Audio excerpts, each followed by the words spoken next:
Opa, boa noite, gente. Bem-vindos aqui à nossa comunidade, Craft Code Club. E ano novo, vida nova, e tentando recuperar aqui os nossos encontros. E hoje estamos aqui reunidos para dar continuidade ao livro que nós começamos a ler no ano passado, de Byte Byte Go, System Design Interview. E vamos tentar dar continuidade ao nosso clube do livro, à nossa mesa redonda, falar um pouquinho sobre o System Design e alguns dos capítulos que o próprio autor sugere ali no livro. Nós, no ano passado, chegámos até ao capítulo 21 dos 30 capítulos do livro. Ah, e hoje chegamos ao capítulo 22, que no fundo é fazer ali a gestão de uma plataforma de cliques de publicidade, e vamos trocar uma ideia aqui sobre o que cada um pensa da proposta, do que foi falado no livro, qual é a visão. Ahm, Nós este ano vamos tentar trazer um formato um pouquinho diferente, tentar com que todos participem aqui na nossa conversa, na nossa mesa redonda.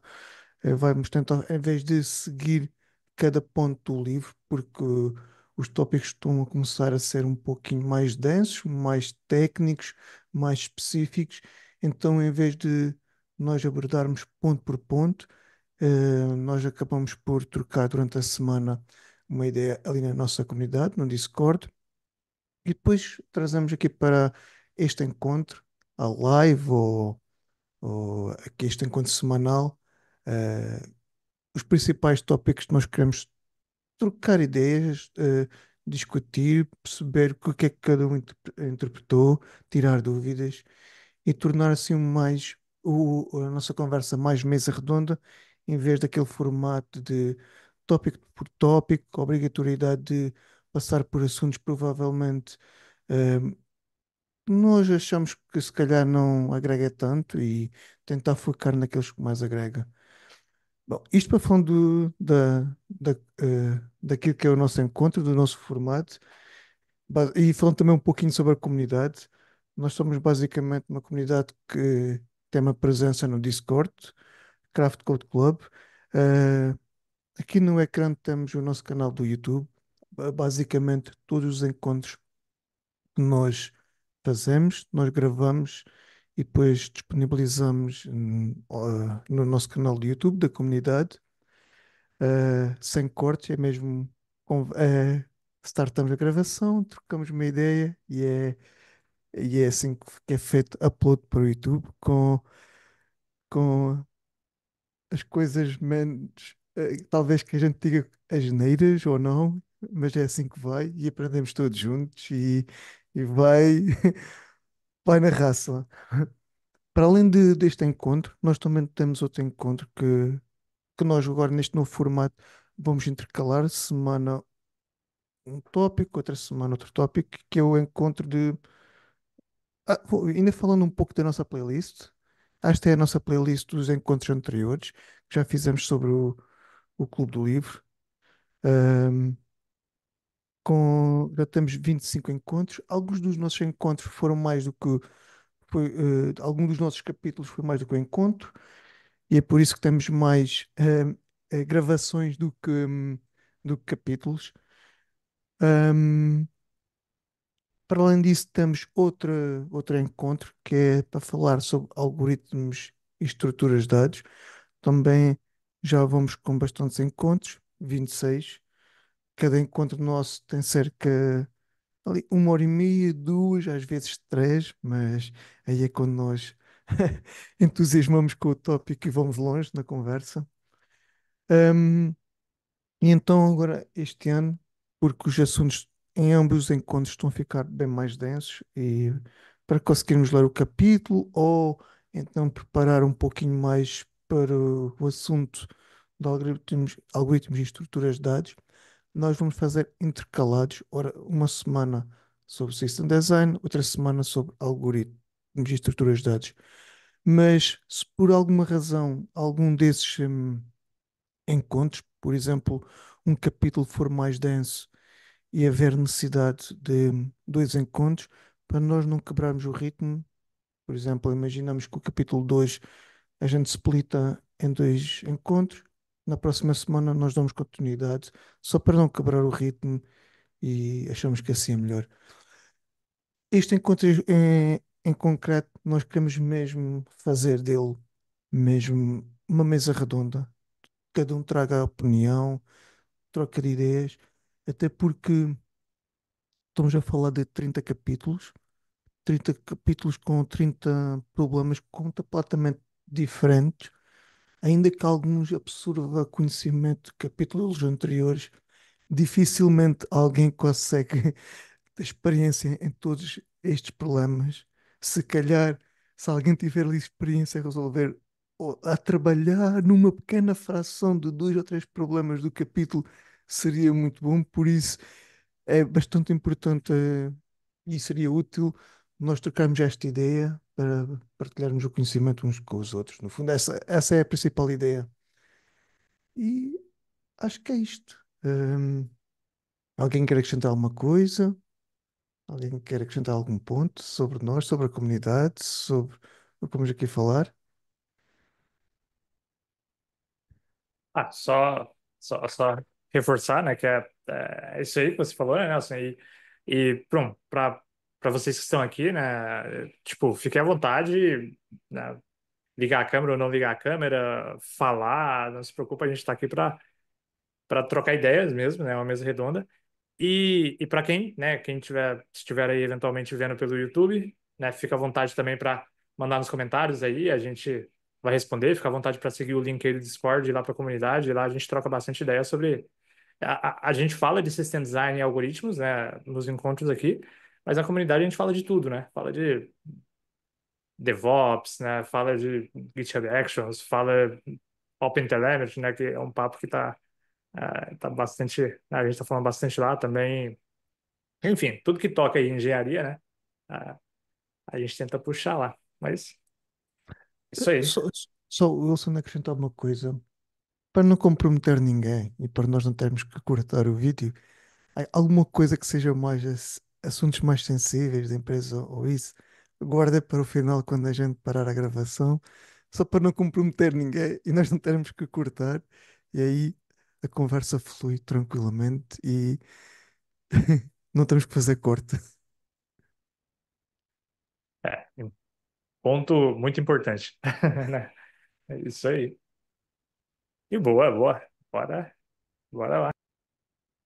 Giovanni, você que trouxe ali alguns pontos ali na comunidade, hum, quer puxar, quer fazer uma intro sobre como vai ser isto no formato, você que puxou ali o fórum, quer dar aí um.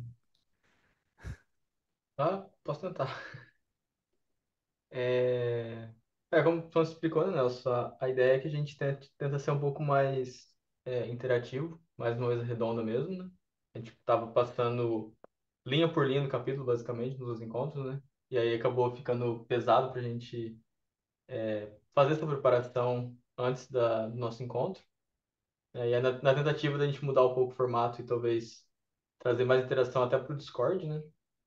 A ideia é que no fórum lá a gente coloca os tópicos que a galera tem mais dúvida ou todo mundo compartilha a mesma dúvida e aí a gente traz para cá o que a gente acha mais interessante de conversar.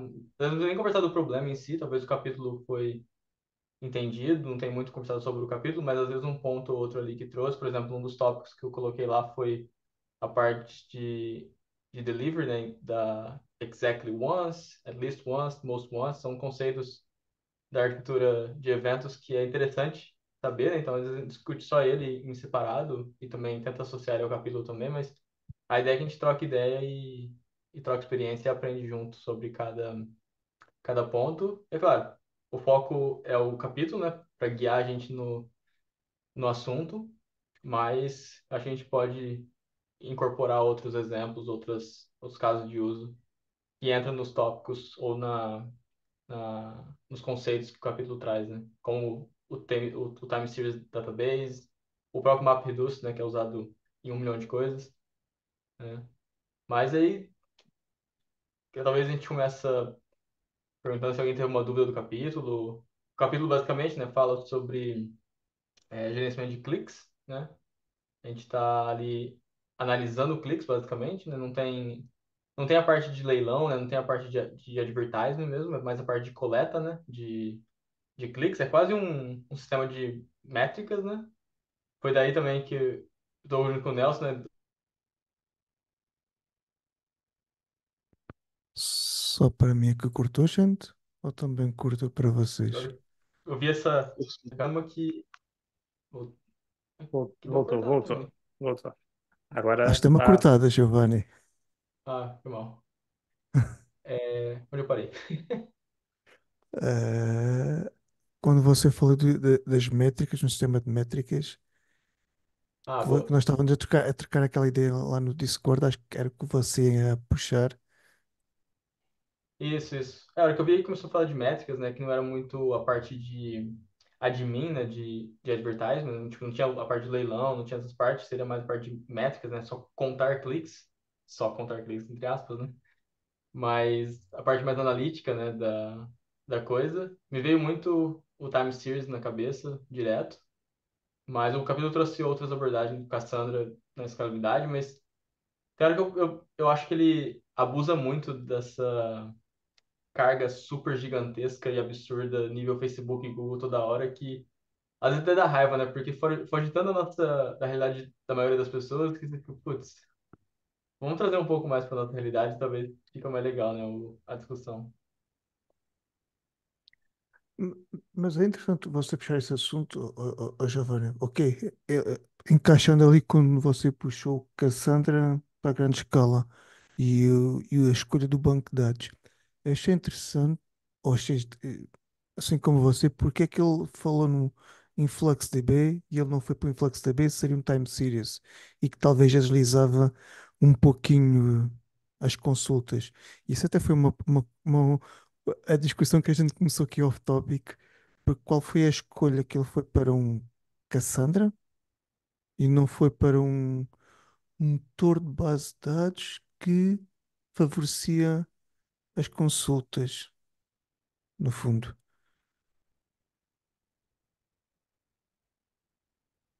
Sim. Esse seria um ponto, né? Também para. Mas enfim, também antes da gente entrar, né, não sei se a gente já entraria nele aí, mas qual ordem que você acha legal, Giovanni? Ou- Seguindo a nossa votaçãozinha ali do fórum, o Cassandra versus Time Series tá no top 1, né? é o top? Ah, então boa, então Tá, boa. tá empatado com o MapReduce, então a gente pode começar por ele, depois pular pro MapReduce. Eu, eu, na leitura do capítulo, eu não me lembro, né, se ele colocou o motivo, né? Me parece que foi tipo, é bom o bastante, Cassandra é bom o bastante, né? Então vamos de Cassandra. Mas eu concordo, né? Eu acho que o Time Series ele traria benefícios para a consulta. Mas ao mesmo tempo, pelo menos enfim, eu não fui tão a fundo, mas em uma pesquisa rápida, olhando alguns Time Series, o meu entendimento foi de que a grande maioria dos time series, inclusive o InfluxDB que ele colocou ali, a escala mais apropriada e mais recomendável é a escala vertical, né? Tipo os bancos SQL. Então acredito que dada, né, o- ta- tanto dado aí que a gente ia receber do mundo inteiro e etc, talvez ele priorizou a escala horizontal, que aí o Cassandra, né, manda bem pra caramba. Né, é algo que eu penso. Eu vou tentar também adivinhar porque essa ideia do Cassandra, eu diria que foi por, pelo menos seguindo a entrevista, ele fechou muito o scope, então ele sabia concretamente o tipo de consulta que iria fazer. Era o top 100, era mais. Deixa-me só fazer aqui um pouco de scroll. Era o top 100, as consultas por tempo, não era? Por determinadas janelas temporais, não é? De cliques, e acho que era isso. Ou seja, Produtos, right? exato, ou seja, acabou por reduzir muito muito o scope da consulta e resolvi o problema da consulta com o MapReduce, que basicamente consolidava e dava tudo previamente agregado. E aí então o problema que a Cassandra tem, são as consultas, basicamente, acaba por não haver o problema porque já está tudo previamente calculado e você acaba por ir onde quer ir, no fundo. É, isto tentando perceber Sim, porque é que seria uma solução. Porque no fundo, porque é que nós. E isso foi uma coisa que eu estava a discutir com. Discutindo, nós iniciamos, mas acabamos por não falar. Porque é que quando nós vamos, por exemplo, um Prometheus que acaba por ser também um time series, o que ele nos dá é uma capacidade de fazer agregações temporais de várias dimensões. Até de coisas que nós ainda não sabemos que queremos, não é? Ao contrário exato. de um, de um Cassandra, no DB, nós também temos que saber previamente aquilo que queremos consultar para construir um. Apesar de ser schemless, não é, a coisa não é É, bem assim, tem que ser bem projetado para a consulta ser eficiente, não é? é, bom ponto, né? Bom ponto. E, alguém mais com entendimento diferente ou igual, enfim, entre você escolheria outro banco de dados, né? Né, algo. E o que você falou, Nelson, do Prometheus também, né? O Prometheus seria outro, né? Seria, pô, até talvez estaria ali lado a lado com o Influx, né? É, no fundo, os dois, apesar de nós falarmos nele, talvez até mais o Prometheus que se fala mais para ferramentas de observabilidade, o InfluxDB também, os casos mais comuns é observabilidade, IoT e coisas assim, como desse género, métricas e tudo mais. Mas no fundo, a plataforma de cliques, o que é senão um agregador de métricas? A métrica é quantas vezes você É, clica no anúncio. Ela em si é uma exato, métrica. Até hoje em dia, se a gente falar em observabilidade, existe lá aquela nova métrica do RAW, acho que é a experiência do utilizador do front-end, que é uma métrica de front-end. O que é isso numa experiência do utilizador, não é? exato, né? Mas eu acho que você tocou num ponto que faz sentido, Nelson.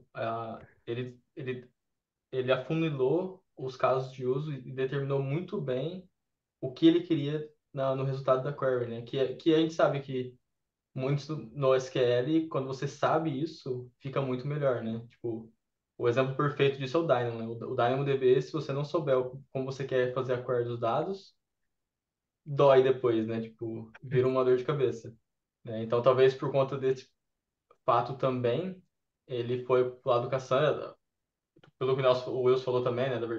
Da escala horizontal e coisa e tal, mas acho que tendo também um modelo bem definido e limitado ali ajudou bastante, né? E sabe o que eu penso mais com isso, Giovanni? Mesmo que apareça uma métrica nova que você precise, como a seguir o autor trouxe, e tentando saltar um pouquinho, mas ainda dentro do mesmo assunto, como pus ali a solução Kafka, talvez consiga fazer um streaming, um replay de novamente as mensagens todas e fazer com que entre novamente no MapReduce para gerar a nova métrica. Ou seja, a solução por si só foi canalizada até se calhar para dar futuro, no fundo. Sim. É, total, total. Bom, mais No algum final das pensamento aí, contas, cara? é que agora mais voltado ali para o requisito não funcional, né? Que mencionou ali que era importante, né? A exatidão ali dos valores ali, né? Uma vez que enfim, você faz o faturamento ali, né? Da quantidade de cliques, então isso aí seria bastante importante. Eu acho que por isso que ele puxou mais para o lado do Cassandra ali, né, por garantir, né, que a escrita ela vai ser feita, né, que talvez se colocar um time series ali, você tem que ter uma tolerância de erro ali, né, você não tem como garantir que tudo vai ser persistido. Porque pelo que eu entendi ali, a aplicação que ela escreve é doidada ali, né? E as queries ali são bem específicas ali, algo bem definido ali que o Nelson mensurou ali, né? Algo que é bem firme ali, né? Pelo que eu entendi, ele foi nesse sentido, assim. Mas se talvez não tivesse esse requisito não funcional, né? Acho que o caminho mais natural seria o time series aí mesmo, né? Assim, agora, um trade-off ali que eu não sei, não tenho em mente, assim, de qual que seria a vantagem de um para o outro, né? Assim, por exemplo, assim, o que vem na minha cabeça é que para esse tipo de problema parece que sempre o Cassandra resolve e não tem mais para outra base de dados, né? Mas assim, o que faria mudar de rota, assim, sair do Cassandra, né? Assim, vocês têm alguma informação relacionada a custo, né? Se ele é mais caro, algo nesse sentido, assim, que fizesse com que a gente mudasse ali, tentasse algumas outras alternativas e afrouxasse um pouco ali nos requisitos não funcionais. É, pelo menos daqui, de custo eu não tenho muita informação, eu usei muito pouco Cassandra, eu tenho mais informação do Dynamo, mas eu acho que é similar, mas não. Mas enfim, o que eu ia falar, e aí, né, vocês digam aí também, né, se eu falar alguma besteira, mas o que eu vejo é que, por exemplo, que é bem o ponto que o Nelson trouxe, né, o que os meninos falaram, como já era, né, já era de entendimento ali muito bem definido como seriam as queries. O Cassandra resolveria bem, né, porque aí seria bem modelado. Mas o que eu penso é que se não fosse tão bem definido, como o Influx ou o próprio Prometheus, eles são time series, e aí você tem muita função de agregação e muita otimização focada em time series, e inclusive funções de out of the box, funções de não é data sampling, né? A gente falou da outra vez, mas função que com certo tempo ele vai juntando as métricas, né? Ah, era por milissegundo, agora vira por segundo. E daqui a um mês essas métricas vão ser agrupadas por minuto, por hora, né? E coisas assim. Enfim, mas o que eu penso também é a questão da query, né? Como se você tivesse várias queries diferentes, etc., baseadas em tempo, agregação de tempo, talvez um time series se destacaria mais. Mas como as queries eram bem específicas né, previsíveis, né? Pelo menos é o meu entendimento aí, mas diga lá, Nelson, eu vi que você ia. Eu acho que é muito por aí. E outra coisa que você mencionou ainda há pouco, eu tenho ideia disso do Prometheus, não do InfluxDB, que é a questão de escalar. Eh, para um Cassandra, para um Dynamo, para esses bancos de dados assim, é bastante natural ele escalar horizontalmente. É quase. E como o Giovanni disse há pouco, eh, o ator foca sempre em grandes escalas, em É, escalas absurdas. E então parece que é natural para ele pôr estes tanques de guerra para resolver problemas gigantes. Ahm, Daquilo que eu tenho de conhecimento, mas também sem experiência, por exemplo, um Prometheus não é a coisa mais fácil de escalar horizontalmente. E pelo que o Wilson também estava a dizer, o influxo da B parece que também não é a coisa mais trivial. Vou só falar das minhas palavras daquilo que o Wilson trouxe. Eu não sei se isso é um problema de bancos de dados time series, não faço a mínima ideia, mas pronto, talvez isso pudesse ser um ponto. Ahm, e como o Wilson disse, essas funções de. Eu vou puxar para a observabilidade porque é aquilo que eu tenho mais familiaridade. Você, quando está a resolver um problema ou não sabe o que lhe espera no futuro, é conveniente você ter alguma versatilidade na query que você faz. Ok, eu agora preciso de consultar isto porque é o problema que eu tenho para resolver em mãos. Talvez se você não tem um futuro bem delineado, talvez essa flexibilidade da query seja uma benesse, não é? Penso eu. Talvez, como a gente já falou aqui em outros encontros, quando nós estamos naquela questão, se nós escolhemos um ciclo ou não ciclo, muitas das vezes a gente diz, ok, se a gente quer ter uma consulta de todas as dimensões, de tudo para tudo, se calhar torna-se mais fácil fazer com um ciclo, talvez. Pelo menos Ah, esta é as primeiras diferenças que eu vejo num e no outro. Agora, os bancos de dados time series, as agregações para eles e as consultas temporais tudo que é consultas de agregação são mais naturais para eles. E aí também é válido mencionar, né, de novo. Talvez, dependendo da aplicação que isso está sendo feito, o bom e velho Postgres ou MySQL vai ser muito mais que suficiente para resolver o problema e você não precisa introduzir um banco de dados novo, né? Sempre é isso que às vezes eu fico meio assim com o capítulo, né? Porque às vezes alguém pode ler o capítulo e ver, putz, ele usou o Cassandra, falou do Influx, então para um problema desse eu tenho que usar esse banco de dados. Não, né? Depende da sua escala. Lembrando, o livro traz a escala absurda que pouquíssima gente trabalha no dia a dia, né? Então é legal ter isso em mente assim, custa dinheiro, né? Quanto mais especializado um serviço, uma tecnologia, um produto mais manes o provedor vai querer te cobrar, né? Por conta da especialização, né? Então, esse trade-off na arquitetura, no design, conta muito, né? No dia a dia de verdade, né? que é o que você falou, né, Giovanni? O autor traz o mundo hipotético de certa forma, fantástico da entrevista, né? Dinheiro ilimitado, né? Infra ilimitada, né? Desenvolvedor. Já pensou de chegar no teu squad e falar que você vai implementar vamos implementar MapReduce, né? Tipo, vai ter que todo mundo pegar 2 semanas para estudar, ler e etc, né? Mas é bem.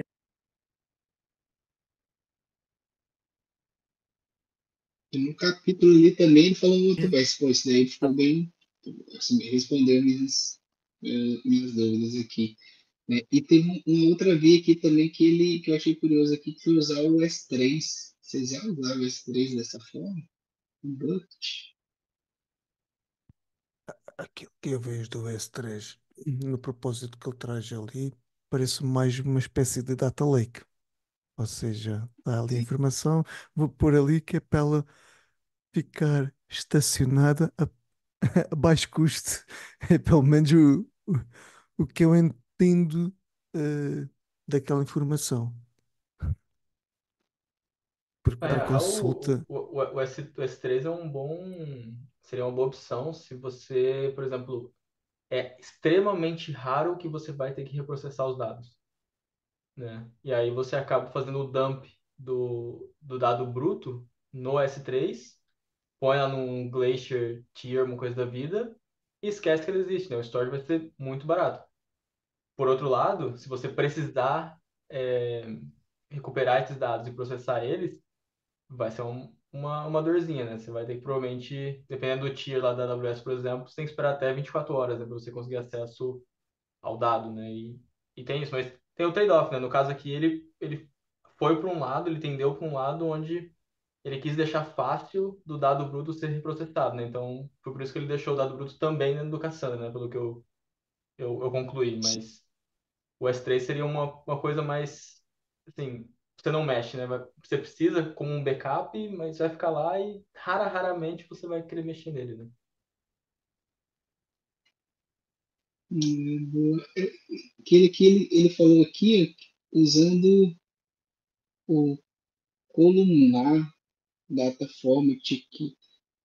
Vocês já ouviram falar dessa? Pelo qual- que eu entendi aqui, é como se ele usasse como base de dados mesmo, Márcio. Se eu não me engano, o próprio Cassandra é colunar, né? Ou posso estar falando? Cassandra, Dynamo. Quer dizer, eu não sei se foi nesse contexto, né? Ou provavelmente ele estava falando usar algum formato colunar, né? Como Output É no isso aí, S3. formato. Então é isso. Tá certo. É isso mesmo, é um formato colunar, é isso mesmo. Que falou no capítulo, perfeitamente, é isso mesmo. É, ah, Acho que se pensar em formato colunar, até o bom e velho CSV, né? Exato.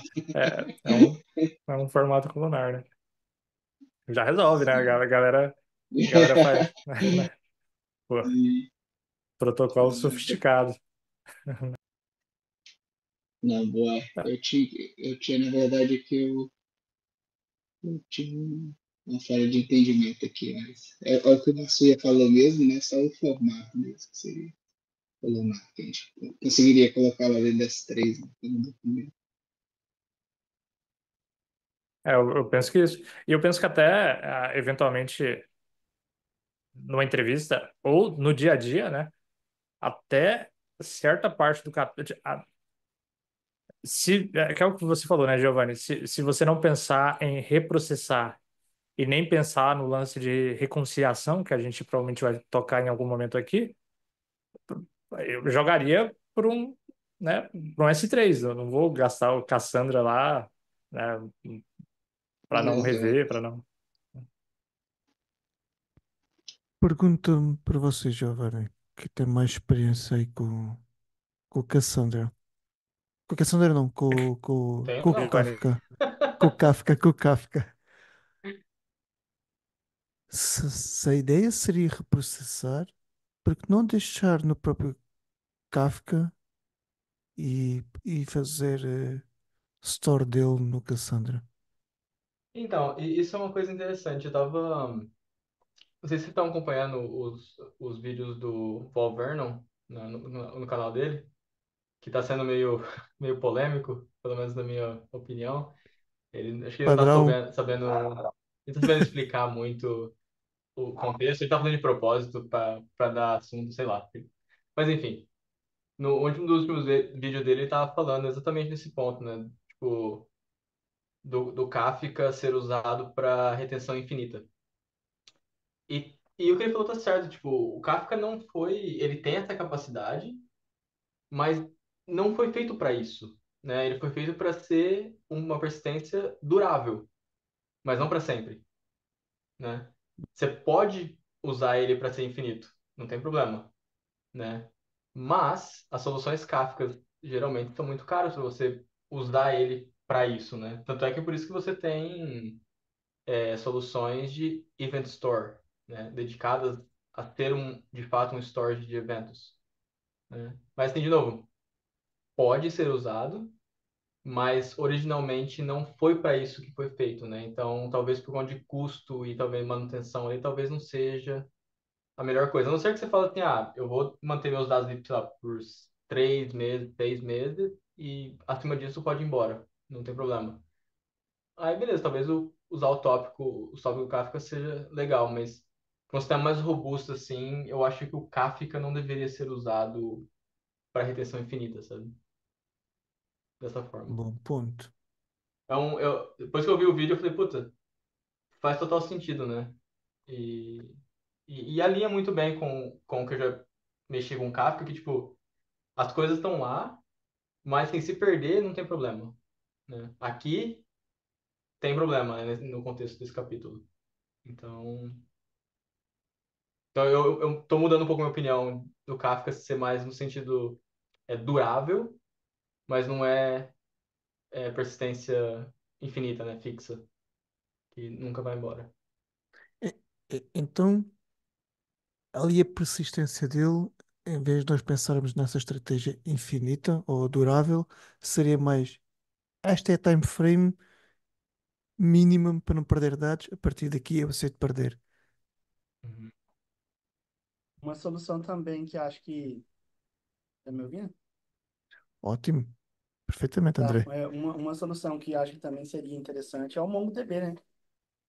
Não foi citado, mas ele é ele tem time series, ele é legal, é a questão de autoscaling de banco, essas coisas, não é tão complexo para o pessoal que administra.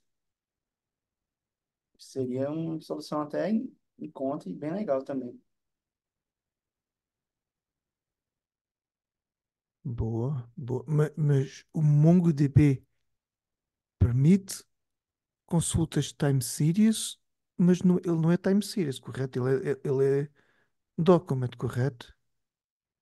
Sim, mas ele permite. Tava dando uma lida até, eu estou estudando nele. Eu já dei uma lida na documentação enquanto eles estavam conversando. Ele tem time series também. Vou mandar aqui no chat. Você tá mute, Wilson. Valeu, valeu. Eu acredito que o Cassandra é até um bom benchmark, né? Uma boa pesquisa para fazer, mas eu acho que a escrita dele, ele aguenta um volume de escrita bem maior, né? Quer dizer, ele é famoso por isso, né? O MongoDB não é. O MongoDB é famoso por ser veloz na consulta, mas rápido na escrita, mas talvez não tão famoso por isso quanto o Cassandra. Enfim, novamente posso estar falando besteira, mas eu acho que o Cassandra, nesse cenário de uma escrita muito, muito grande, o Cassandra se sobressai. Eu- Mas, No mas precisaria ter uma estratégia muito mais bem definida de sharding desses bancos. No Cassandra é muito mais fácil tu espalhar os nós, criar mais nós e compartilhar melhor a questão do fator de réplica. Fora que tu pode geograficamente espalhar mais perto das aplicações. Então eu acho que talvez seja um pouco por isso que ele tenha escolhido mais isso, né? perfeito, boa, boa. Mas aí cai no que o Giovanni falou também, né? Vai os níveis, André, né? Tipo, o MongoDB, acredito eu que a grande maioria das aplicações aí, né, ele resolveria super bem, né? Mas aí, após um certo nível, né, que trazendo o que o Cristiano colocou e questão de escrita, né, volume, aí o Cassandra se sobressairia. É, Não, sim, fora acho que sim. a diferença fundamental, né? Que o Cassandra é colunar e o Mongo é documento, né? Então tem esse ponto também. É. E bom, E eu entrei só para jogar o debate. boa, boa, traz aí todos os debates aí. Ah, bom, bora pro próximo tópico? O que vocês acham? Vamos lá. Boa, boa, boa. Ah, aí é o tal do MapReduce, eu acho, né? O que ficou em segundo lugar na votação. Bora Esse lá. aí, Esse aí o esse Nelson aí, é graduado. esse aí eu Eu? também. Não, não, Eu não. eu passei o dia ansioso para ver o que, que o Nelson ia trazer aí pra Ah, gente. claro. Você é o cara da matemática, Como... Nelson. Não, gente, que é isso? Ah, Giovanni, você puxou o assunto, vamos lá. Vá. O que é que a gente vai dizer sobre o meu Reduz? É igual o André, eu só joguei a gasolina no fogo só. Lá está. Só. Quando a gente. E nós começamos a falar neste tópico, é óbvio, antes de começarmos aqui o encontro, pareceu-me também natural e caminhar para esta solução do MapReduce, porque no fundo é quando a gente fala. em, qual é- e corrija-me se eu estiver enganado, agora estou a pedir ajuda. A ideia principal do MapReduce é darmos informação já consolidada. Enquanto, por exemplo, nós vamos pensar numa consulta SQL. Se eu quiser fazer uma agregação ou uma consulta de um somatório, alguma coisa desse género, nós vamos consultar todos aqueles recordes baseado lá no nosso predicado da nossa query e vamos ter que fazer esse processamento on the fly. E muitas consultas, isso vai pesar no banco de dados. E a ideia aqui do MapReduce, no fundo, é o quê? Como o próprio autor acabou por fechar muito o scope do problema e saber concretamente aquilo que vai dar como consulta, então dá essa informação já calculada. Eu quero saber o top 100 dos anúncios mais clicados. Em vez de calcular, fazer lá uma query neste espaço temporal e depois fazer esse somatório, não, a cada clique que acontece, vai acumulando e depois temporalmente vai despejando isso para a base de dados. E essa acaba por ser, no fundo, se calhar a ideia fundamental por trás do MapReduce, ou seja, dar a projeção previamente calculada em vez de estarmos a calcular quando precisamos. Eu acho que Acho outro que essa. ponto fundamental de usar o MapReduce é justamente habilitar o paralelismo, né?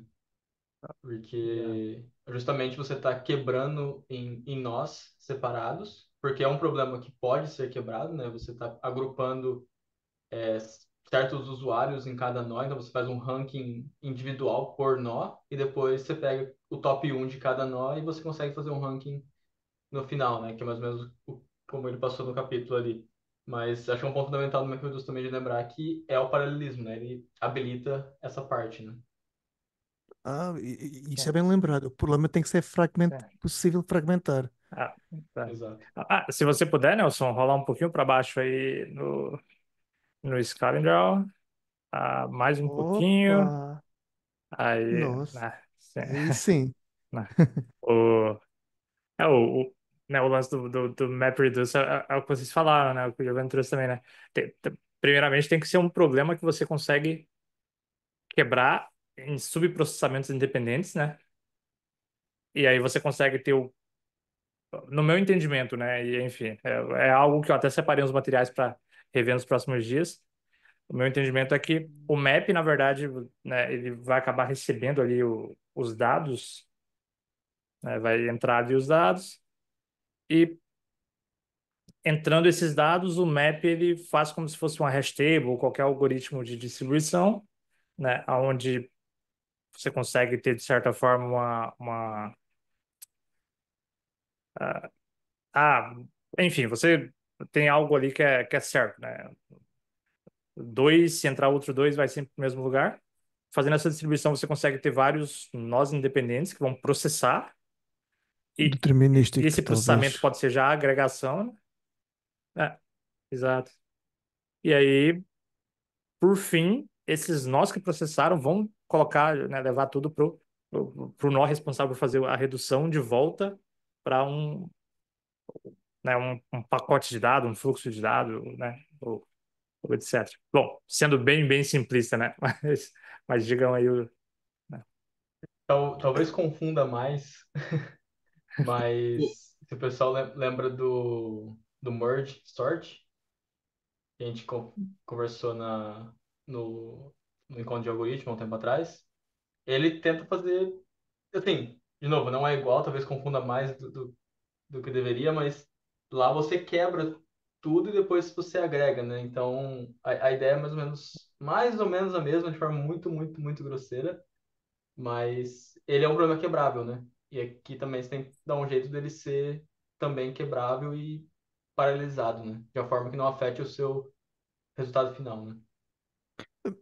Acho que a gente pode tentar explorar aqui juntos a ideia do capítulo. Vamos pensar ali o contador dos top 100 do capítulo.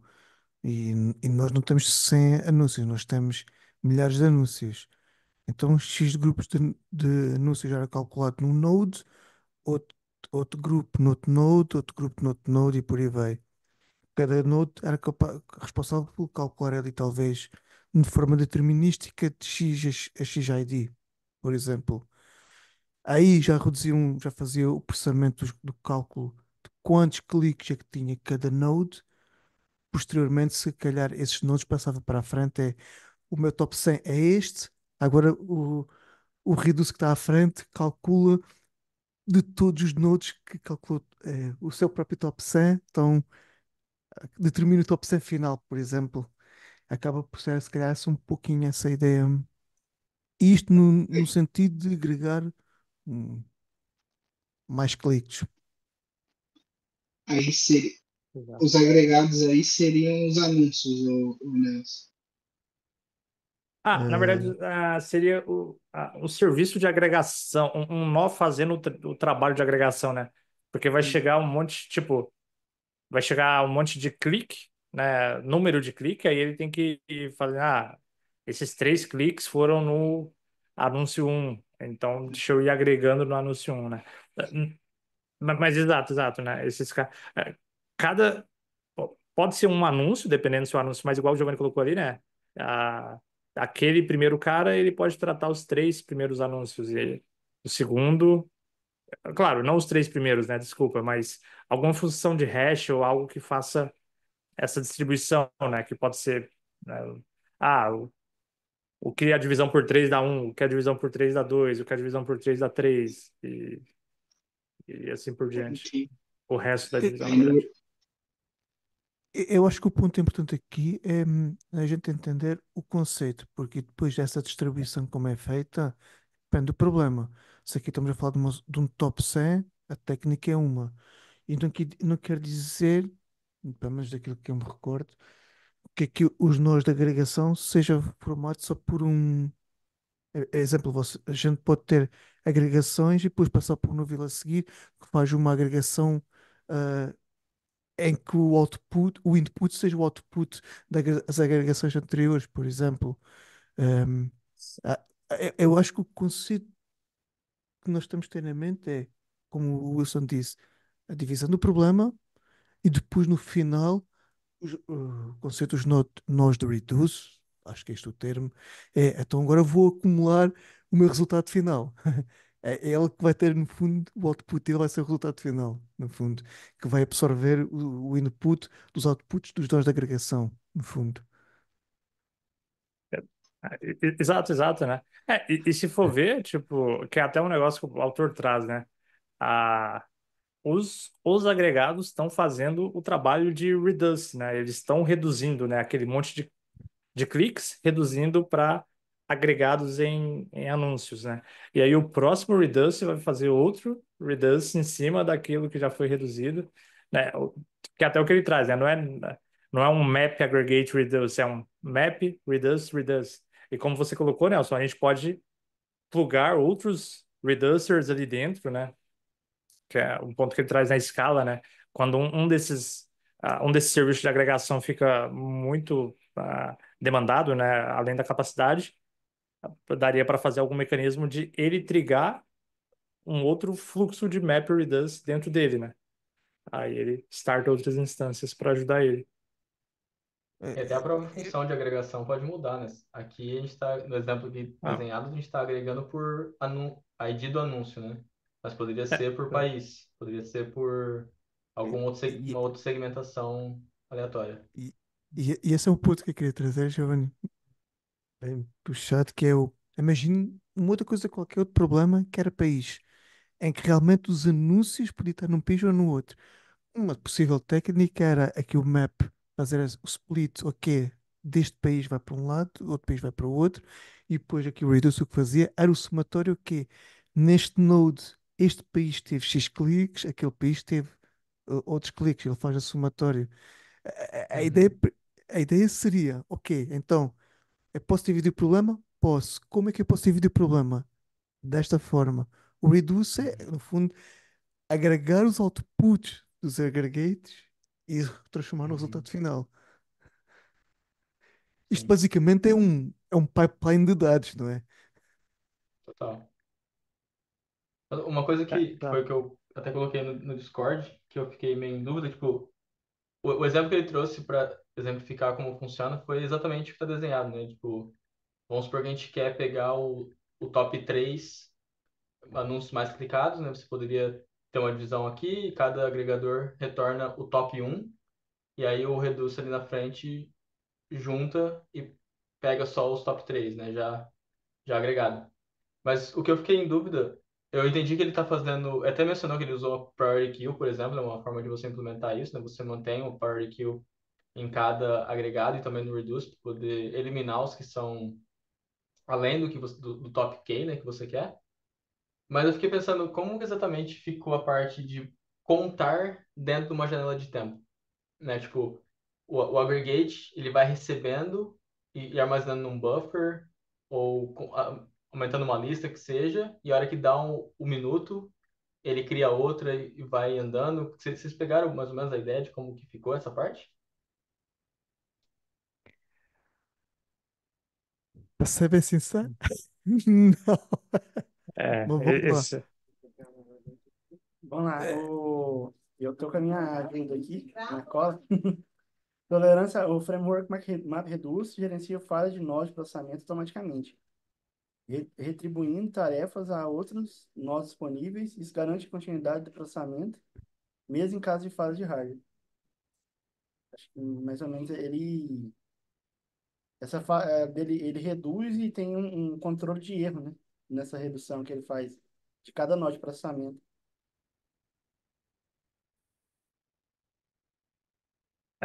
Pelo que eu entendo também, né, que ah, pelo menos nesse caso aqui, né, como ele estava dando a questão do EC, né, mas, mas é interessante, né, eu vi também citando, né, que o MapReduce é bastante utilizado na questão de erros também, né, mas não me parece que é algo out of, out of the box, né, me parece que é algo que a gente vai ter que se- né, fazer a contingência. Hum, Mas vamos lá à questão que o Giovanni trouxe, que era, no fundo, como é que ele fazia o dump dos dados para o resultado final, não era, Giovanni? Seria essa a Isso. questão. Daquilo que eu entendi, pelo menos do capítulo, e ele acho que depois mais à frente fala, era a janela temporal com que ele despejava os dados. Se você queria mais uma coisa mais real-time, então teria que reduzir essas janelas temporais para um curto, para menores, para curtos espaços, ou mais curtas, no fundo. Imaginamos você, a cada minuto você faz um dump, eu acredito que durante esse minuto você não despeja dados, só está a acumular. É pelo menos a ideia que eu tenho. Ah, Se acontecer alguma coisa nesse intervalo, pelo menos também porque eu trazia aqui no livro, essa informação que teria em memória seria perdida. E depois você teria que ter algum mecanismo para recuperar o ponto onde é que aquilo estava. Talvez o estado, assumo eu, porque essa informação se teria. Bom, como é que eu vejo isto?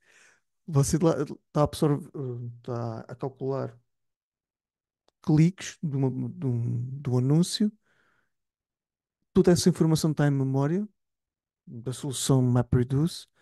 Se alguma coisa cair, você perde a informação, mas a cada minuto, foi a janela temporal que você definiu, o dump seria despejado no fundo para a base de consulta.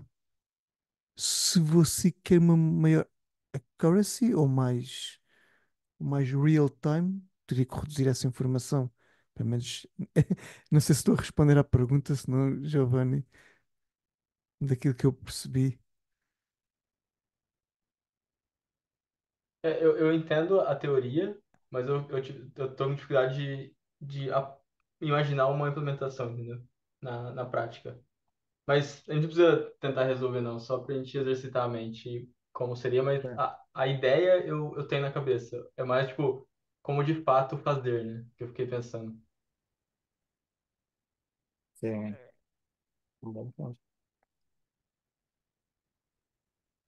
A ideia que você traz com isso é, em vez de você pegar numa solução que lhe ofereça o conceito de MapReduce e você só configura os nodes, é você desenvolver de raiz eh, o conceito de MapReduce, seria nesse sentido.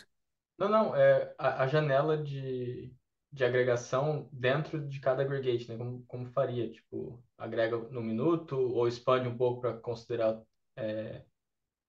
se chegou mais depois. Essa parte É. dentro do agregador mesmo, como ele segura o dado para aquela janela de minutos e coisa e tal. Essa parte eu fiquei matutando como é que seria, mas Tem não cheguei lá ainda. no artigo tem um desenhozinho, acho que mata essa dúvida, o Matsui, que isso, pelo que eu entendi aqui, isso daí já é pré-definido nos inputs ali, né? Se você está com a janela de um minuto, é aquilo ali, né? E depois você faz o mapeamento ali, né, de tudo. No nosso caso ali, a gente fez agregado por anúncio, né? E aí os agregados dentro daquela janela que foi o input que a gente pré-definiu ali, depois vai reduzir ali porque a gente quer, né? Top 10, top 100. Pelo que eu entendi, no input você já define isso.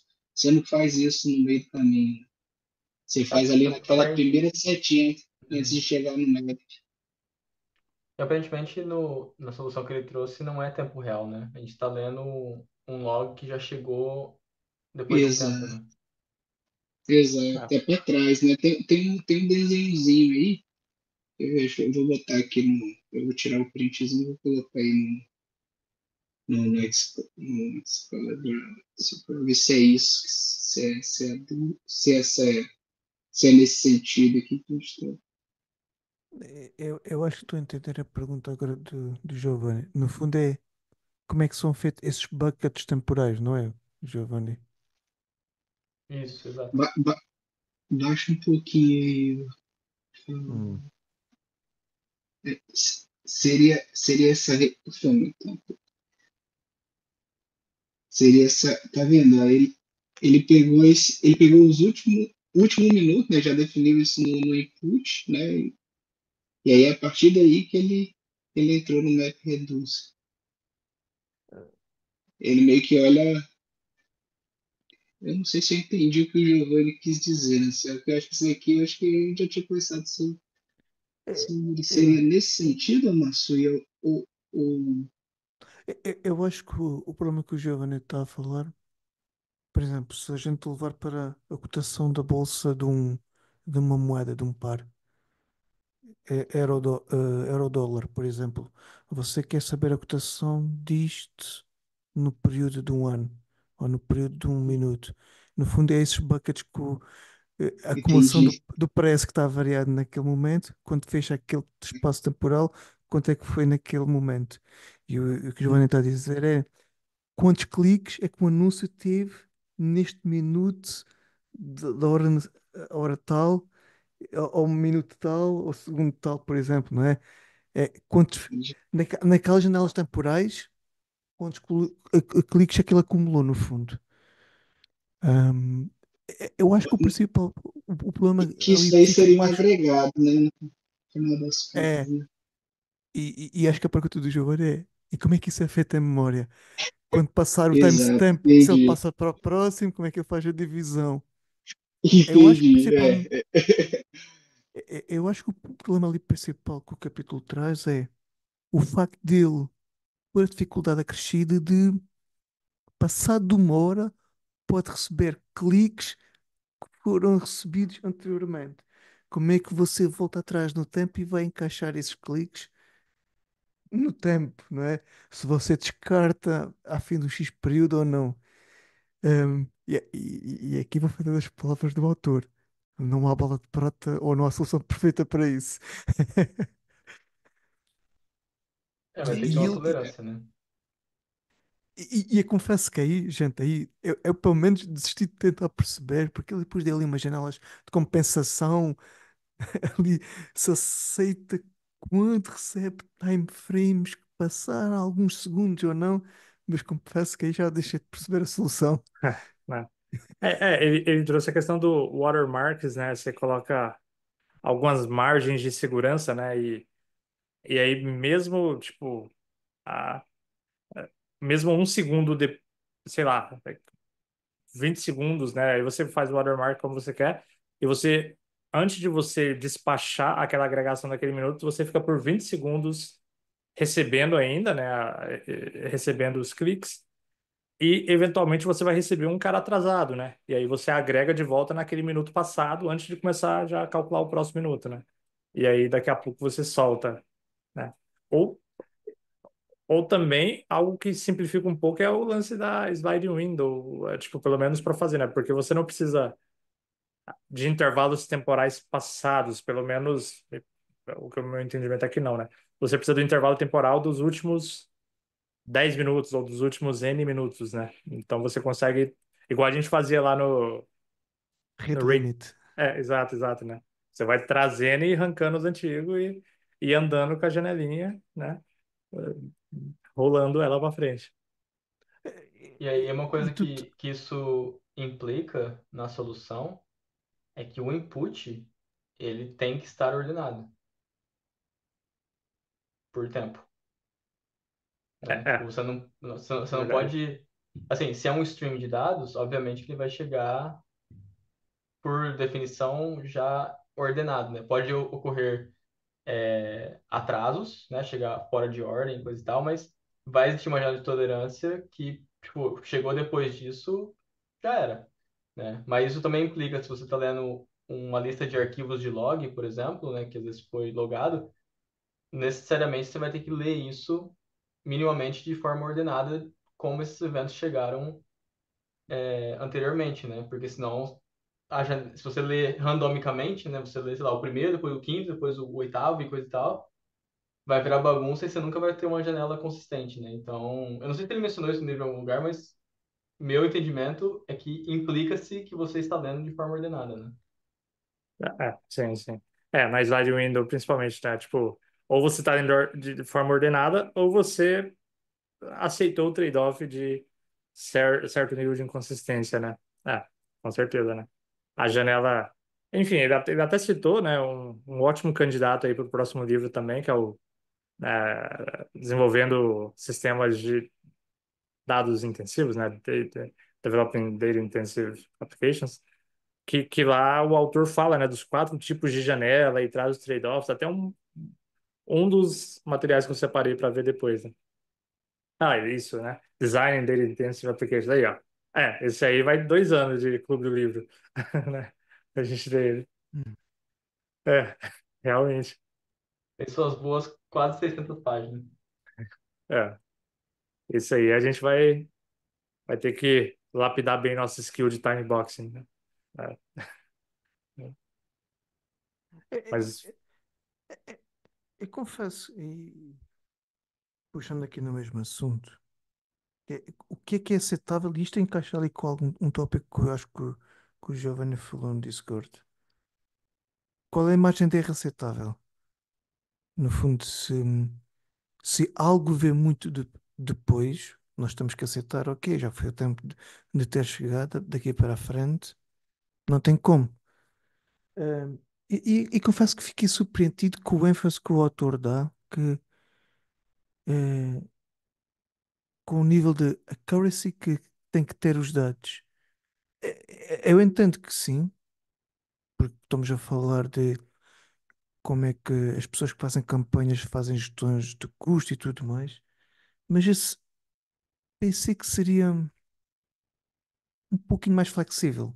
Porque se a gente estamos a falar de grandes números e de uma campanha com milhares de cliques, acho que eu, na minha tendência, seria tolerável uma mínima margem de erro. 100 cliques em 100 milhões, talvez não faça aquela diferença, não é? Só que o autor traz isso com ali com penso uma key do problema. Fiquei um pouco surpreendido, honestamente. Pensei que era aceitável mais margem de erro. Qual é a vossa opinião acerca disso? Eu concordo, nossa, eu acho que ele deu muita ênfase nisso, e eu acho que foi, assim, como muitos outros capítulos, o autor às vezes traz problemas e impõe certas coisas para ele conseguir trazer certos conceitos, né? Porque ele fazendo esse requerimento, ele acabou trazendo e enfatizou muito o exactly once delivery, né? Que é já puxando Hum, com o próximo tópico, né? Ele enfatizou muito isso, né? Talvez ele fez isso para trazer esse conceito, entendeu? Mas eu concordo com você, tipo, nesse caso, obviamente que talvez o problema maior que eu vejo seria você contar em excesso, né? Contar mais do que deveria, provavelmente é um problema pior do que você contar a menos, né? Talvez contar a menos seja menos pior, né? Obviamente, tem que ser o mais preciso possível, mas contar a mais, ou seja, duplicado, eventos duplicados provavelmente tem mais impacto negativo do que perder alguns. justamente o ponto que eu queria trazer. Achei que ele, por exemplo, o problema de duplicação de dados que ele mencionou no início, ele deu pouco ênfase. E eu vejo isso como se calhar o maior problema para este sistema, porque eu achando uma falha, se calhar eu vou burlar a minha campanha e injetar mais cliques do que realmente ele houve, porque duplica ali a ação de cliques, sei lá. E vi muito pouco ênfase ali como resolver esse problema da duplicidade de cliques, por exemplo.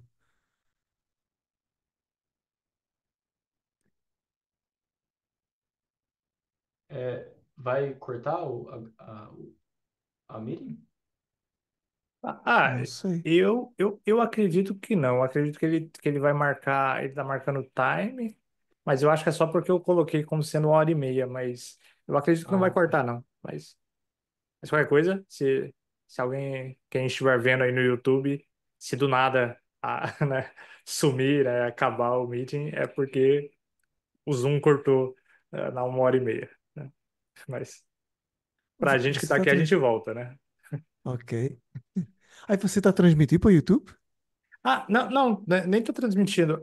Na real, não, não, acredito que não, né? Porque eu não coloquei. Ah, Não, ok. mas eu tô só gravando, mas só pra falar que no que eu colocar lá no YouTube depois, se por acaso cortar. Mas boa. Estávamos no ponto do, como é que é, do detalhe dos cliques e da duplicação de dados. Alguém quer acrescentar algum ponto? Fechou o MapReduce? Alguém tem uma dúvida? Senão a gente vai pro próximo tópico. Ah, não, eu não tenho nenhuma dúvida, mas eu ia sugerir, pelo menos eu quero, né? E fazer não um deep dive, mas fazer um pouco mais de dive, né? No MapReduce, nos estudos. E talvez a gente possa depois trocar uma ideia, trazer como um spin-off aí, um encontro ou mesmo um papo focado em MapReduce, né? Até brincar, codar, né? Pô, vamos codar aqui alguma coisinha para brincar com esse cara, né?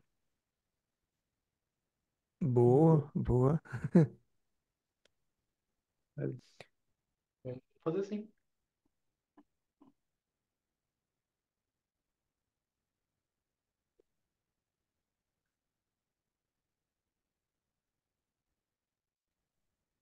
Qual seria o próximo tópico, Giovanni? É, o próximo tópico que a gente tem lá, que foi a parte de Delivery Guarantees, né? A parte que a gente começou a falar agora, né? De exactly once, at least once, at most once.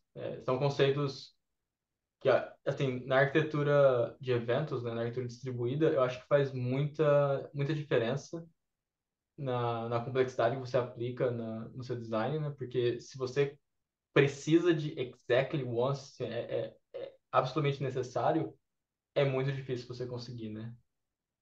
O Kafka tem o mecanismo exactly once, mas tem várias nuances nele ali que ele garante até certo ponto, né? Dependendo da circunstância, ele não vai te garantir isso, né? Então você tem que ter um tratamento tanto do producer quanto do consumer para poder ter certeza que você está processando o dado só uma vez, né? Entre os conceitos de idempotência, né? Essas coisas para você garantir um fluxo de dado bacana, né? Mas aí é onde entra o que eu falei anteriormente, né? Eu acho que, às vezes, no capítulo, no livro como um todo, ele força alguns requisitos para poder trazer um conceito específico, né? Mas, por experiência, exactly once é difícil.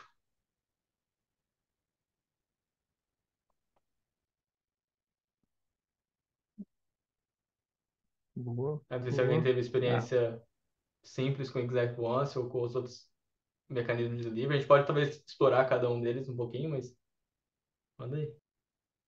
Eu acho que nós falamos um pouquinho sobre eles quando falamos da solução de mensageria. Aliás, acho que você fez lá um deep dive bacana nesse capítulo. Sim, a gente falou bastante disso lá. A gente quase refez o Kafka, né? É verdade, De do jeito forma certo. bem simples. A qual simples, ficou bem feito. Então, ó, Giovanni, pelo menos aqui, a experiência com Exactly Once foi a idempotência com cache, né? Bater lá e ver se já tinha sido processado. Mas claro que, né, em questão de volume é bem diferente do que a gente está, né, trazendo no capítulo, então nem serve como base. No capítulo ele acabou trazendo algumas features muito específicas do Kafka, né? Por exemplo, ali ele trouxe a parte de streamings do Kafka, né? Que você consome de um tópico e você produz no outro tópico e tudo isso acontece numa mesma transação, né? Essa é uma feature específica do Kafka Streams que você garante que você leu uma vez e produziu só uma vez, né? Então, tudo faz parte da transação. Mas isso só é possível usando, até onde eu conheço, usando o Kafka Streams, em que você consegue amarrar o tópico de entrada e saída e colocar ele numa transação do Kafka, né? E aí você garante, nesse ponto em específico, assim, garante entre aspas, né? Mas tem uma segurança maior de que vai acontecer um exactly once ali, né? Mas, de novo, é uma feature específica do Kafka que te possibilita fazer isso, né? Não deixa de ser uma solução, mas é do Kafka. Não sei se outras ferramentas, não tem muito conhecimento de outras ferramentas de streaming, mas é uma coisa legal do Kafka que, assim, usei uma vez. Não tenho experiência com esse tipo de solução, nem conhecia essa capacidade. É, a parte de streams do Kafka é bem bacana, cara. É bem legal. É bem poderosa. Sabia que o Kafka tinha qualquer coisa lá como transação, não é? Mas honestamente não sabia em concreto o que isso significava. Isso quer dizer que Imagina, eu tenho um consumidor, ele consome e o consumir e produção são atómicos. Ou acontece tudo ou não acontece nada. Isso. É É mais ou massa. menos isso. Eu não sei te dizer exatamente se é de fato 100% atômico, mas tudo acontece na mesma transação. Essa é a ideia. Só Tipo, ele só explorando aqui vai comitar mais. a produção. Ele só vai produzir a mensagem e falar que deu certo se ele conseguiu fazer os dois lados, né? Tanto comitar o consumo quanto comitar a produção. Então vamos pensar no ETL. Eu estou a consumir um tópico, eu tenho uma offset ali no 1040, eu só passo para o Uhum. 1041. Se o resultado do que eu estou a produzir garantir-me que foi escrito e o meu offset desloca-se no consumir. É, tipo assim, tipo isso. Massa. Porque Interessante. ele fez um. Cadê o. E Tem um isso é desenho lá no coisa que ele mostra mais ou menos isso, que é o Atomic Commit. isso é uma coisa. Isto é quase óbvio, mas eu vou fazer a pergunta boba na mesma. Tem que ser mesmo, no mesmo cluster Kafka. Sim, acredito que sim. Só. Porque, acho que sim, né? Porque senão você vai entrar no problema de dual write, né? E aí você não vai conseguir ter duas É, é. transação. Sim. É quase Eu é acho uma que pergunta meio eu tenho boba, quase, né? mas eu acho que é isso mesmo, né? Se eu não me engano, o tópico de consumo e produção tem que estar no mesmo cluster. É. Senão tu teria que ter um Só. lock, né? Entre todos os clusters compartilhado, um lock centralizado para Sim. funcionar. Não. É, vai ficando meio louco, né? Mas Mas eu aí você tem um tava. problema, eu acho. Ah, você vai ter um problema em dois momentos, que vai ser o reprocessamento, ou se algum dia você precisar voltar ao offset, né? Então ele pode até funcionar linearmente, e você criar a transação ali do 0 até o 10, e dos 10, 11, 12 faz a transaction. Mas se alguma aplicação ali no meio, ela, sei lá, morre por algum motivo e não termina de dar o ACK, ou alguma coisa assim, ela pode voltar para trás, né, e reprocessar. Ou se você pensar a aplicação antes daquela ter um reprocessamento, né, em massa, que acontece às vezes, ela vai publicar todos os eventos novamente ali, né? Então são eventos do mesmo dado, se a gente for ver assim, né, que forneceu. Então também vai ter, né? E se tiver um problema, pô, preciso reprocessar ali o evento que deu problema aqui no consumo, e vou reprocessar. Vai reprocessar e já vai vir um conjunto muito grande, né? Então, mesmo esse cara travando ali a transação, nesses momentos de sessão aí, né, ele acaba falhando, né? Por isso que é difícil confirmar 100% com o Kafka, né? 100% de garantia. Exato. É, O Exactly Once é uma parada que não dá para só falar que vai fazer porque ele não é simples é. de fato conseguir, né? Então, acho que tem muitas nuances que não são faladas, que na hora de que você pega para fazer, começa a aparecer um monte de edge case que você fala, putz, e agora, né? Mas, É, assim, até onde eu usei coisa e tal, a idempotência do lado do consumidor é o jeito mais...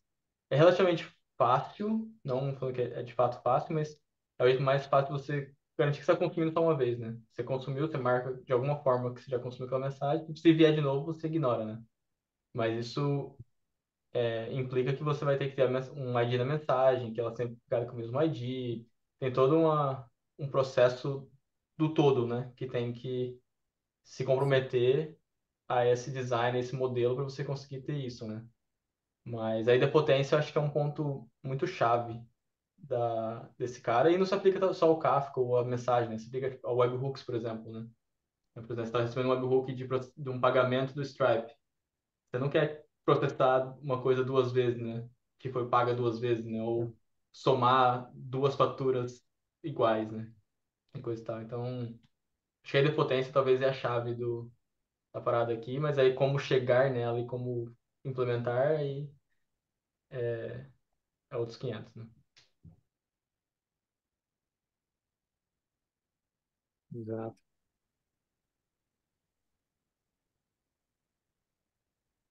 Uhum. Pô, mais algum comentário sobre a questão das garantias de entrega?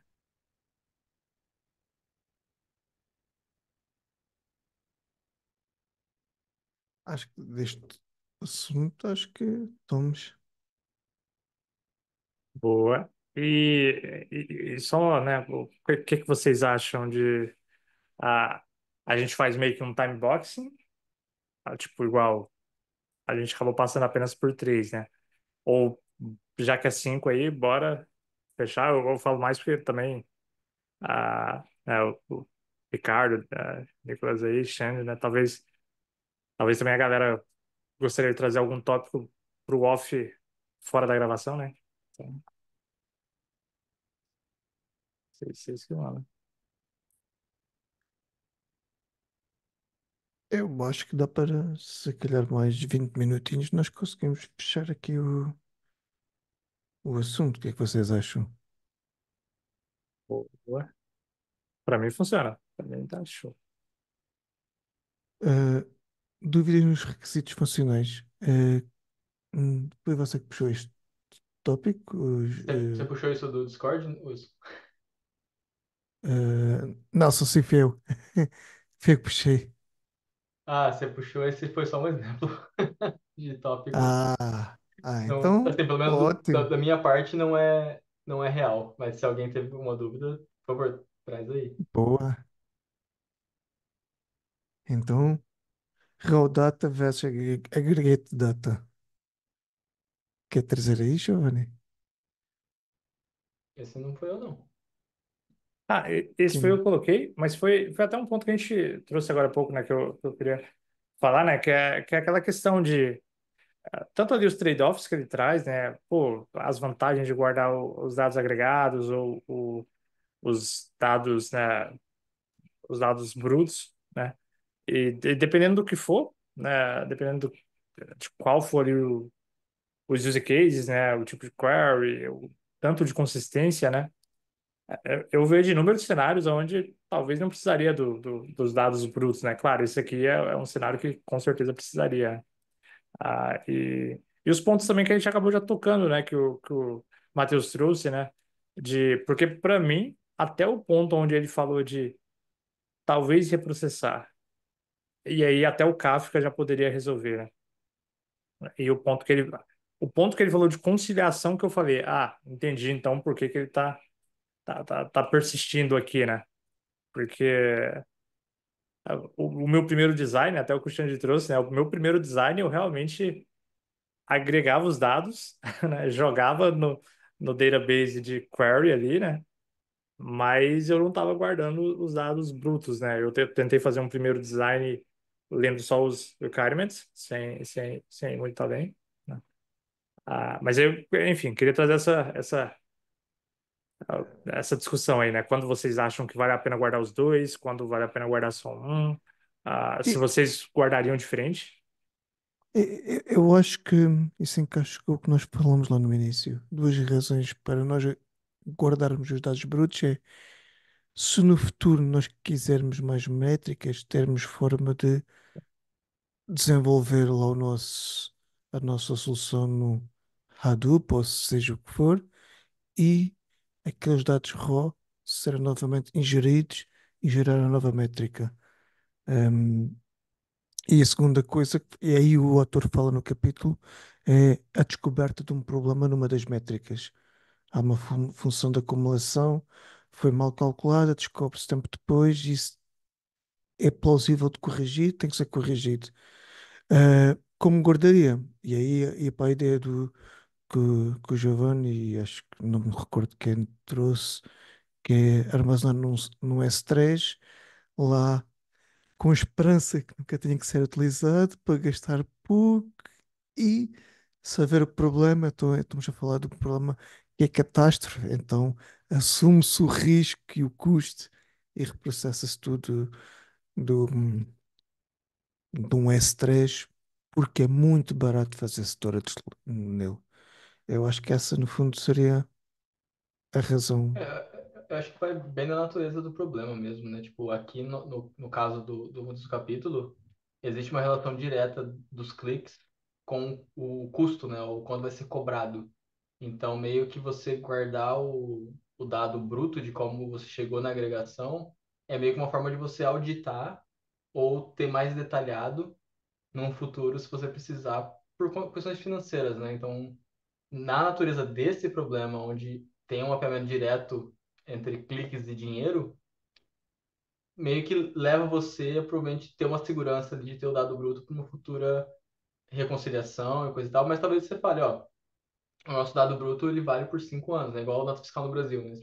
Você tem que segurar por X anos. Depois disso, infelizmente, não tem mais o que a gente fazer. O que foi cobrado e é isso, né? Política da empresa.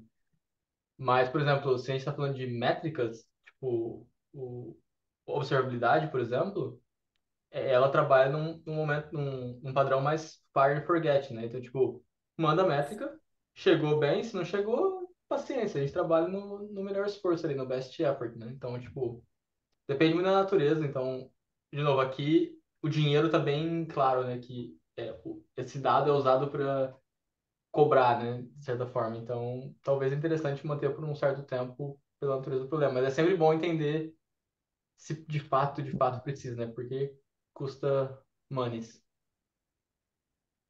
Total. Porque E se no aí, como caso eu você. fizesse. Opa, Não, vá lá, Nicolas, eu vá lá. falei. E se no caso eu misturasse as duas propostas? Armazena raw data no início, ali com, né, 100% da performance, e depois o dado, a partir de 6 meses, começa a ser agregado em algum outro lugar mais barato, né? Pensando num fluxo de. E até otimiza, né? Porque ali o dado puro no serviço mais caro, né? Você manda para outro mais barato, que vai ter uma indexação melhor em outro lugar. E justamente a Daria para estratégia de fazer. backups, né? Que geralmente você faz, né? Tipo, de novo, citando como exemplo o S3, você começa no tier que você tem acesso imediato. Depois de 6 meses, você joga para um outro tier que vai te dar acesso daqui a 1 hora. Depois você joga para um outro tier que vai dar acesso a 24 horas. Eventualmente, talvez você pode até deletar, né? Você vai graduando o dado até o momento que ele se torna quase que irrelevante, né? Eu acho que o trade-off nessa questão é só o esforço de fazer mesmo, né? Porque, pelo menos eu não vejo outro, né? Uhum. Se você quer ver um dado histórico, não seria melhor que ele estivesse agregado e otimizado numa tela até de outro sistema, talvez? É. Eventualmente também algo que ele traz ali, e aí foge um pouco né, da minha área de conhecimento legal, é a questão de machine learning, né, e data science, né, que pode tirar proveito de ter um histórico de, sei lá, 5 anos de dado bem bruto, né? Mas aí é tentando achar problema para solução, né? Né? É É, Pô, mas invertido. até aí é, dá pra fazer. Você grava em Parquet, aí você guarda nas três. Hum. Aí você É, manda o Parquet pro Machine Learning, fica melhor ainda. Mas aí, de verdade, eu não tenho nem uma ideia como que faz um Parquet, tá? Só sei que existe e lê, ele lê. eu também. Mas boa, né? Também, né? Verdade. e se nós traçarmos um paralelo, por exemplo, com o mundo financeiro, quando você quer um extrato, por exemplo, o que é um extrato? Se não um acumular de operações que você fez. Quando quer um extrato 2 anos atrás. Então tem que fazer lá o requerimento lá para a instituição financeira e aguarda o tempo que for preciso para alguém calcular aquilo e perceber como é que foi, porque o que você tem mais próximo é o acumulado daquelas operações. E eu vejo isso mesmo, puxando o que o Giovanni estava a dizer, no fundo é a capacidade de auditar, talvez, o que aconteceu no passado. Se quiser uma auditoria detalhada, então, como foi para além do tempo expectável, aguarda que não vamos conseguir, mas vai ter um custo. É, total. Eu não lembrar qual que era o nome da. Você mencionou mais cedo, Wilson, mas que é aquela parte. Acho que foi no capítulo anterior que a gente falou sobre isso, É, de sim. você ir aumentando a granularidade, né? Tipo, sei lá, do último mês você tem por minuto, mas do último 6, dali pra cima, tipo, de 30 dias até um ano, você já vai começar a ter por hora o dado, né? Depois, acima de um ano, é por dia, né? Isso, exato, exato. Eu não lembrei a palavra. Tem uma palavra Sim. Reliability, correta. reliability, Não. não é reliability, é Ah, é o data down, down, retention, down, sam, rete- down sampling, né? Que ele fala, né? Down sampling. É, data O, retention também, eu acho que no o, fim. sobre o S3, estava até fazendo uma pesquisa aqui. Aqui, ó, tem como você gravar JSON de maneira temporal no S3, depois você usa o Athena para verificar os padrões e anomalia. Tipo assim, e pegar os dados disso, entendeu? O Athena, a Amazon Athena eu fiz uma relação aqui usando o GPT. Eu falei assim, relação entre S3 e Time Series. Aí ele gerou um exemplo prático aqui, ó. Um sistema de IoT coleta dados de temperatura a cada minuto de 1.000 sensores. Os dados são enviados em tempo real para a Amazon S3 e o arquivo JSON. Os arquivos são estruturados por ano, dia e mês. Consultas podem ser feitas diretamente com o Amazon Athena para verificar padrões ou anomalias. Dados antigos são movidos automaticamente para o S3 Glacier após 30 dias usando Policy. Então, acho que ele deve ter alguma coisa, deve ter algum produto da AWS que faz a questão de time series usando o S3. Mas, na verdade, da forma que você envia, né, você já vai ver que está fazendo time series até. É, Quando você a grava, para você forma gravar que seguindo. a forma que isso aí funciona, meio que a indexação dos arquivos dentro do S3 é criado pastas, né? Tipo, ano, dia, ano, mês, dia, semana, hora e coisa e tal. E isso é meio que o index que o Athena usa para poder buscar o dado que você precisa. Então, assim, eu quero os dados da última hora. Então, ele vai nas pastas referente à última hora ou do último dia. É a é uma forma de espécie, indexar. E é uma estratégia recomendada, porque senão o Athena ele vai olhar todos os arquivos que você tem. é uma, Aí es- haja é uma grana. espécie de prefixo, não é? Uma espécie de prefixo, não é, Isso, Giovanni? isso. É, você É, cria uma estrutura de pastas, né? se você pensar, é similar ao que acontece com geohashing, Sim, mais ou menos, é. porque você vai pôr Mas, o prefixo. no final ele acabou gerando o arquivo, a série temporal, né? Meio Sim, estranho, sim, mas dá. sim. É que eu acho que o Athena precisa desse tipo de estrutura de pastas para poder indexar. É como ele não, a forma dele não ter que percorrer todos os arquivos. E só respondendo, Giovanni, resolution era o termo que o Wilson estava a usar para a condensação dos dados. Boa, é isso mesmo. Boa, boa. Só citando, antigamente a gente não ficava. Eu, por exemplo, eu trabalhava muito com Google, né? Hoje eu não consigo trabalhar sem IA. Nossa, o trem é bom demais, cara. Tô viciado nisso. Eu tô quase fazendo estabelecendo o dia sem IA também, né? Porque às vezes acaba usando tanto, né? Em até revisão de texto, tipo, deixa eu revisar aqui se eu escrevi correto. Até em português eu comecei a usar, eu falei, cara, tem que, né, deixar aí um dia para Então, voltar às raízes, né? Wilson, nesse dia você desliga o computador, fecha a É, porta de casa, vai passear para a serra, verdade, né? Verdade, verdade. fica a meditar. É, é, teria de ser, teria de ser. Aquele notebook LLM que eu te mostrei, lá do Google, eu tô pegando o livro, eu vou ler um capítulo. Aí eu mando o PDF, se eu tiver o livro se eu tenho o livro em PDF, eu mando o livro para dentro do notebook LLM. Aí eu peço ele para gerar ele gera um podcast do capítulo. Primeiro eu ouço o podcast, depois eu leio o capítulo. Cara, a absorção muda pra caramba. É a mesma coisa que quando você já chegou a fazer isso na escola, você sabe, mas você tem noção. O livro às vezes segue, o professor segue os capítulos do livro. Então, antes de você chegar na aula, você estudou aquele capítulo. Cara, até a É, sua interação na aula é diferente. Tipo assim, você lê o livro com uma é. mente muito mais aberta. Sim, com certeza, né? É algo legal, né? Pô, até com o próprio, ah, com os próprios, né, artigos e aqui né, os capítulos do livro daria para a gente brincar, né? Algo interessante, interessante mesmo. Eh, do capítulo, alguém quer acrescentar algum ponto? Vocês acham que algum tópico queiram falar? Fechamos o capítulo. 100%. Eu, né, acho que foi maneiro. Acho que essa dinâmica fica legal, fica bem, bem legal. Dou-lhe uma.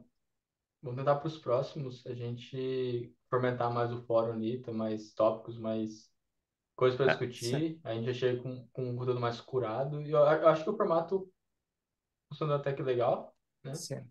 A gente falou de menos coisas, deu menos overhead para a gente estar preparado, né? Vamos, o que vocês acham? Dá um feedback positivo, construtivo, negativo? Positivo, super bacana.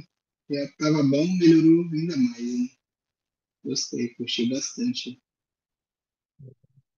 A gente assim foca-se mais no que acabamos por em conjunto escolher o que discutir. Talvez o trade-off seja quem assistir à gravação e apanho do absoluto zero seja um pouquinho mais perdido no assunto, mas eh, seguindo o título do YouTube, acho que mais ou menos se quiser fazer um Sim. prémio, usar o LM para ler, fazer um podcast e Né? depois, e depois ouvir a Sim. nossa discussão, seja uma boa Não. solução. Mas aí acho que entra o próprio propósito do encontro, né? É a gente discutir o capítulo, não é resumir o capítulo, né? Hum. Exato, assim. Então, a gente assume que quem está assistindo leu o capítulo, né? E É, venha discutir com a sim. gente dúvidas sobre o capítulo, né? Estender o capítulo, né? Exato, né? Aí que fica legal. Agora, como vamos ter 2 semanas até o próximo capítulo, até nós podemos, se calhar, ali, quem se sentir mais à vontade, no próximo capítulo, que é, no fundo, um sistema de reserva, não é? Talvez a gente ali em conjunto puxe um Skelly Draw e faça um design em conjunto, trazemos aqui já para a discussão, Sim. talvez. Até se você rolar um pouquinho para baixo, né, eu até coloquei ali junto alguns pontos, né, Ah, para a hora que a gente fosse.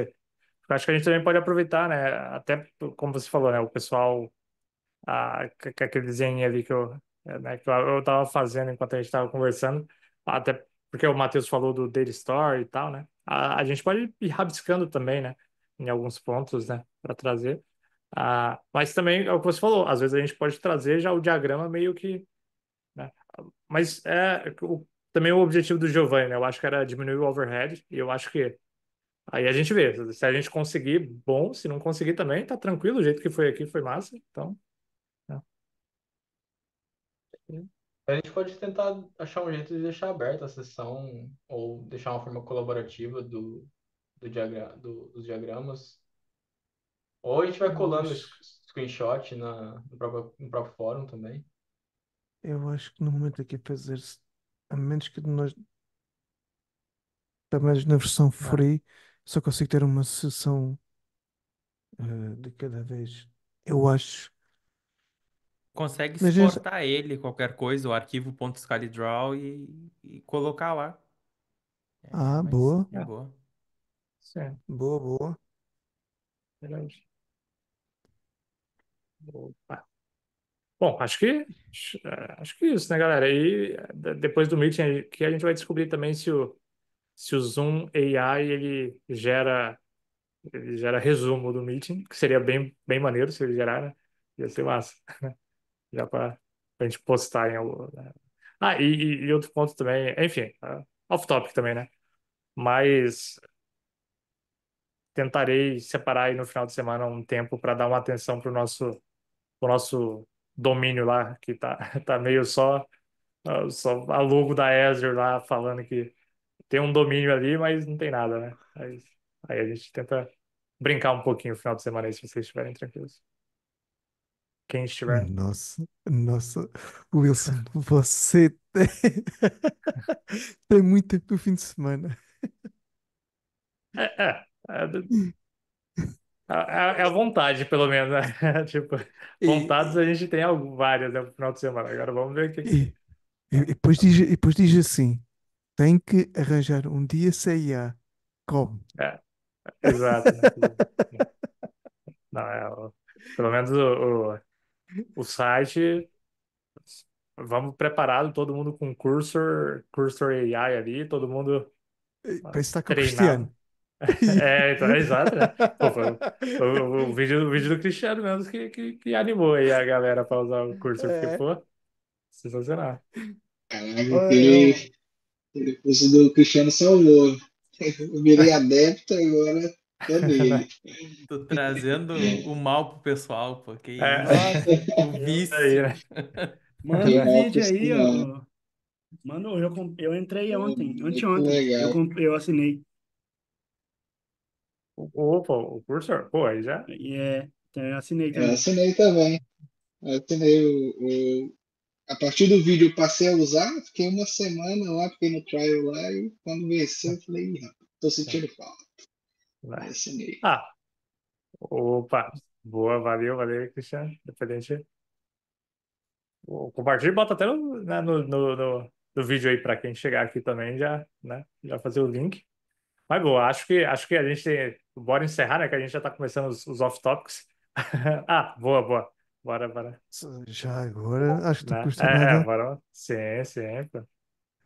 Quem quiser assistir aqui o vídeo do Cristiano a falar sobre o cursor e a documentação, algo muito importante, façam-se justiça. Pô, sim.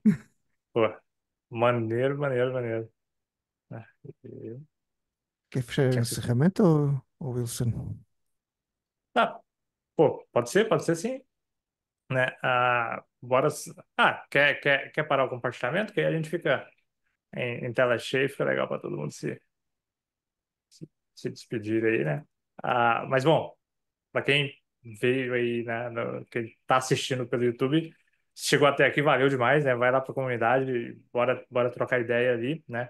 Ah, super bacana lá, a gente se ajudando e crescendo cada dia mais, isso é maneiraço, né? E para quem tá aqui, pô, sensacional, galera, como sempre, valeu demais, né? Valeu demais e pô, só ah, coisas, né? Pô, compartilhamento super legal, né? Pô, parada super interessante e vamos junto, bora crescendo, bora ficar fera aí, system design, algoritmos, daqui a pouco tem que entrar o encontro de AI também, intercalar, né? Né? E bora junto. Valeu demais, galera. Abração aí E pra só, daqui e pra só gente. acrescentar, Wilson, Ou, próximo encontro, algoritmos de estruturas de dados. é Próxima verdade, semana. verdade, sim. Bora falar, eu acho que é Dijkstra, né? Nosso primeiro lá, Dijkstra. Dijkstra. Bora pra cima dele. Né? Tchau, tchau, Valeu, gente. galera.